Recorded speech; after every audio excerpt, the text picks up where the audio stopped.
তোমাদের ভূগোল ভারতের সম্পদগুলো চলছিল। গত দিনে লৌহ আকরিক নিয়ে আলোচনা করা হয়েছে, আজকে কয়লা সম্পর্কে বলবো। দেখো এখানে কয়লা ভারতের সর্বপ্রধান খনিজ সম্পদ। তাহলে ভারতের প্রধান খনিজ সম্পদের মধ্যে কি রয়েছে? কয়লা। সঞ্চিত কয়লার পরিমাণ অনুসারে ভারত পৃথিবীতে পঞ্চম স্থান। মানে পৃথিবীতে যতগুলো দেশ যত পরিমাণ কয়লা সঞ্চিত আছে তার মধ্যে পঞ্চম স্থান অধিকার করছে ভারতবর্ষ। পৃথিবীর মোট কয়লা উৎপাদনে প্রায় 7.5 মানে 7.7% উৎপাদন করে। কয়লা উৎপাদনে ভারত পৃথিবীতে তৃতীয় স্থান। প্রথমে চীন, মার্কিন যুক্তরাষ্ট্রের পরে ভারত, এটা মনে রাখবে। দেখো এরপরে জায়গাটা আমাদের পড়তে হবে কয়লার অর্থনৈতিক গুরুত্ব। কোথায় কোথায় কয়লা লাগে, কোন কোন জায়গায় কয়লার প্রয়োজন হয়। যেমন কি কয়লা তোমার ব্যবহার হচ্ছে তাপবিদ্যুৎ উৎপাদন করতে কয়লা প্রচুর পরিমাণে লাগে, ধাতু নিষ্কাশন করতে লাগে, বাষ্পীয় জাহাজ রেল ইঞ্জিন চালাতে, রান্নার কাজে লাগে, শীতপ্রধান অঞ্চলে ঘরকে গরম করার কাজে, তারপরে রাস্তার পিচ গলাতে, হ্যাঁ এরকম লাগে। তারপরে লৌহ ইস্পাত শিল্পের অন্যতম কাঁচামালই হলো কে? কয়লা। তার মানে এইগুলো পুরো ব্যবহার কয়লার রয়েছে। আরও বিভিন্ন কয়লার ব্যবহার রয়েছে। কয়লা থেকে আমরা দেখো এই কয়লাকে পুড়িয়ে কোক তৈরির বিভিন্ন পর্যায়ে, যখন কয়লা থেকে কোক বানানো হয় তখন প্রায় 16,000 মতো উপজাত দ্রব্য পাওয়া যায়। মানে কয়লা থেকে প্রচুর কিছু বেরোয়। কি কি? তার মধ্যে অন্যতম কোল গ্যাস, কয়লা গ্যাস, স্যাকারিন, পিচ, আলকাতরা যেটা, ন্যাপথলিন সেটা বেরোয়, বেঞ্জাল আছে এক ধরনের রঞ্জক পদার্থ, ফেনল আছে, অ্যামোনিয়া রাসায়নিক সার এটা বেরোয়, অ্যান্থ্রিসিন আছে, কোক, হ্যাঁ ক্রিওজোট, বিভিন্ন এই সমস্ত দ্রব্যগুলো কিন্তু আমরা পাই। এছাড়াও রাসায়নিক দ্রব্য থেকে আমরা কিন্তু সাবান, রং, ওষুধ, সুগন্ধি দ্রব্য, আঠা, প্লাস্টিক, কৃত্রিম তেলও কিন্তু কি করতে পারি? পেতে পারি। এগুলোও কিন্তু আমরা কয়লা থেকে পেয়ে থাকি। তাহলে কয়লার ব্যবহারটা করে রাখবে। আর গুরুত্ব আছে কয়লা, অবশ্যই গুরুত্ব কি পড়িয়ে দিয়েছে দেখো। মানে কলকারখানা, রেল ইঞ্জিন, জাহাজ এগুলো প্রভৃতি চালানো হয় এর মধ্যে দিয়ে। তাপবিদ্যুৎ উৎপাদনে ভারতের মতো কয়লা প্রধান দেশে কয়লার অপরিসীম গুরুত্ব রয়েছে, স্বাভাবিক গুরুত্ব কিন্তু রয়েছে। এবার দেখো কয়লার ভাগ রয়েছে, যেমন লৌহ আকরিকের ভাগ ছিল 4টে ভাগ ছিল, সেই রকম কয়লাও কিন্তু 4টে ভাগ রয়েছে। কি? সব থেকে ভালো মানের কয়লা হচ্ছে কি? অ্যান্থ্রাসাইট কয়লা। এইটা মনে রাখবে। এখানে কার্বনের পরিমাণ কত? 90 থেকে 95%। তারপরে হচ্ছে কি?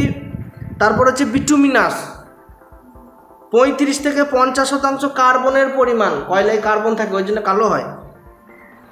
তারপর হচ্ছে 3 নম্বর লিগনাইট, তৃতীয় শ্রেণীর কয়লা এগুলো। এখানে 30 থেকে 35% কি থাকে? কার্বন। আর সব থেকে বাজে হচ্ছে কি? পিট কয়লা, সব থেকে খারাপ জাতের কয়লা, 30 থেকে 35% থাকে। আর লিগনাইটে বিটুমিনাসে থাকে 50 থেকে 85%। সরি, একটু এখানটা মিস হয়ে গিয়েছিল।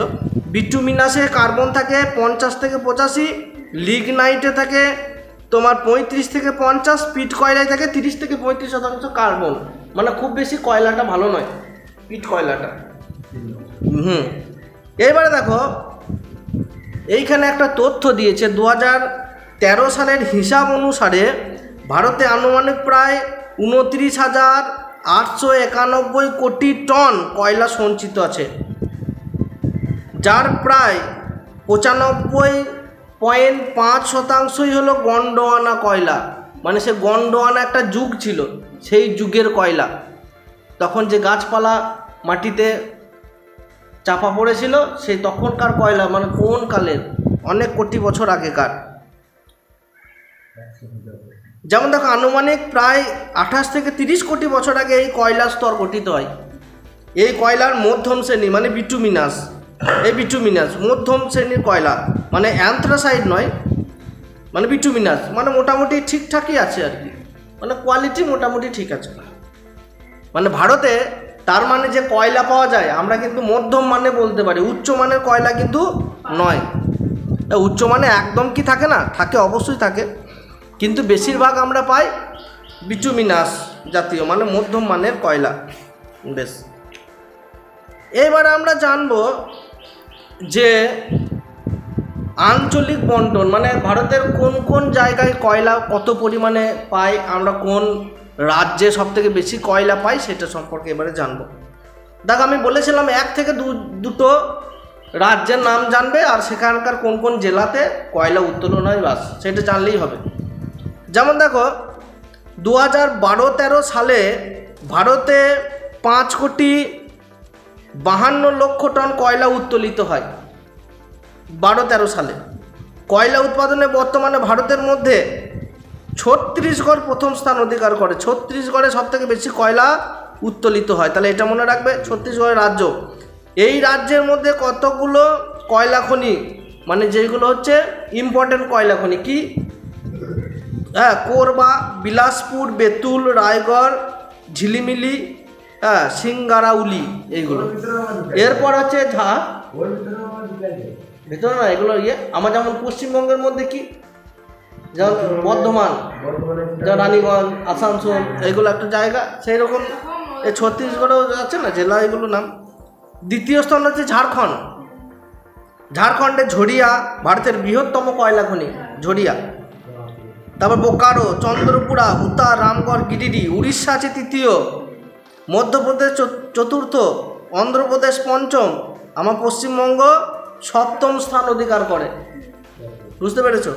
আর পশ্চিমবঙ্গটা একটু বলি, যেহেতু আমরা পশ্চিমবঙ্গে রয়েছি, তা পশ্চিমবঙ্গে কোথায় কোথায় কয়লা পাওয়া যাচ্ছে, এই দেখো রানীগঞ্জ ভারতের দ্বিতীয় বৃহত্তম, মানে প্রথমে ঝরিয়া ছিল, ঝরিয়া, তারপর রানীগঞ্জ, আসানসোল, তারপর দিশেরগড়, পোনাটি, সান্তুরিয়া, হ্যাঁ, কাজরা, লাড়েকড়ি, এই সমস্ত জায়গা। এরপরে এই আমাদেরই বীরভূম জেলায় দেউচা পাচামি, এখানেও একটা কয়লা খনি হতে চলেছে, শুরু হয়ে গিয়েছে প্রায়, তা সেটা হবে যদি চলে প্রায় 50 বছরের মতো কয়লা পুরো সারা ভারতবর্ষে কিন্তু এখানেই আছে।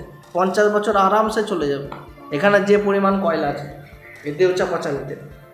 ফলে অনেক কর্মসংস্থান ভবিষ্যতে হবে। যাই হোক, দেখা যাক কি হয় এটা। বেশ, তাহলে বিভিন্ন জায়গায় আমরা কিন্তু কয়লা পেলাম, এই জায়গাগুলো। এবার দেখো বাণিজ্য হিসাবে একটা আছে, পরের দিন আমরা খনিজ তেল সম্পর্কে আলোচনা করব। ভারত একটি কয়লা আমদানিকারী দেশ। আমরা কিন্তু কয়লা রপ্তানি করি না, কোথাও পাঠাই না, আমরা কয়লা কিন্তু নিয়ে আসি। কেন নিয়ে আসতে হয়? কারণ ভারতে উৎকৃষ্ট শ্রেণীর কয়লা তেমন কিন্তু পাওয়া যায় না বলে ভারত প্রতি বছর চীন, ইন্দোনেশিয়া, অস্ট্রেলিয়া, কানাডা এই সমস্ত দেশ থেকে উৎকৃষ্ট শ্রেণীর কয়লা আমদানি করে, নিয়ে আসি আমরা। দেখো 2012 সালে ভারত ওই সব দেশ থেকে প্রায় 84,000 কোটি টাকার কয়লা, কোক, উপজাত দ্রব্য আমদানি করেছে, যা 2011 সালের তুলনায় 87% বেশি। তাহলে এতেও তো আমাদের পয়সা খরচ হচ্ছে, ডলারগুলো যাচ্ছে আমাদের, বুঝলে? আমরা যত রপ্তানি করব তত সুবিধা। আর প্রতি বছর ভারত থেকে নেপাল, বাংলাদেশে কয়লা রপ্তানি হয়, আমরা পাঠাই কয়লা, মানে মধ্যম মানে যেটা বিটুমিনাস কয়লা ভারতে পাওয়া যাচ্ছে সেটা, মানে আমরা রপ্তানি করি কিন্তু আমদানি কয়লা বেশি করি, কারণ আমাদের সেরকম উন্নত মানের কয়লা নেই আমাদের ভারতবর্ষে। তাহলে পরের দিনে আমরা ক্লাসে জানবো খনিজ তেল সম্পর্কে, যেমনভাবে লৌহ, আকরিক এবং কয়লা সম্পর্কে জানলাম। প্রত্যেকটা ক্লাসে একটা একটা করে হবে, খনিজ তেল পরের দিনে হবে, হ্যাঁ। তারপরে এদিকে ভারতীয় প্রচলিত অপ্রচলিত শক্তিগুলো সম্পর্কে ধীরে ধীরে আলোচনা কিন্তু হবে। আজকের ভিডিওটা এই অবধি ছিল, আজ এই ক্লাসটা শেষ করলাম। তোমাদের যদি কোনো অসুবিধা থাকে অবশ্যই তোমরা কমেন্ট করো, বুঝতে না পারলে অবশ্যই কমেন্ট করে জানিও। চলো ভিডিওটা এখানেই শেষ করছি। জয় হিন্দ, বন্দে মাতরম।